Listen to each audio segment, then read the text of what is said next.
لازم تجربون طريقة سكالوب الدجاج هذه، كلش طيبة وسريعة وسهلة. جبت شرايح مسدودة مال دجاج رفيعة، بديت أسوي الخلطة، حطيت 3 بيضات وحطيت التغليفة مال لويزيانا تشيكن فرايد تشيكن ميكس أو باتر، وحطيت البقسماط، حطيت عليهم ملح وبابريكا والبهارات الدجاج والأنيون باودر، وحطيتها على 3 تغميسات.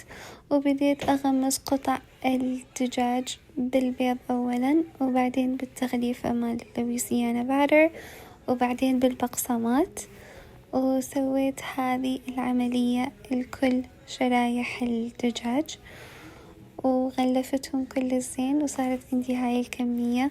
جمدت منهم وسويتهم كلهم نفس اليوم، وبديت أقليهم بطاوة كبيرة وبزيت مو كلش غميج، وطلعوا يخبلون، تاكلهم بلفة أو وحدهم، فشي رهيب.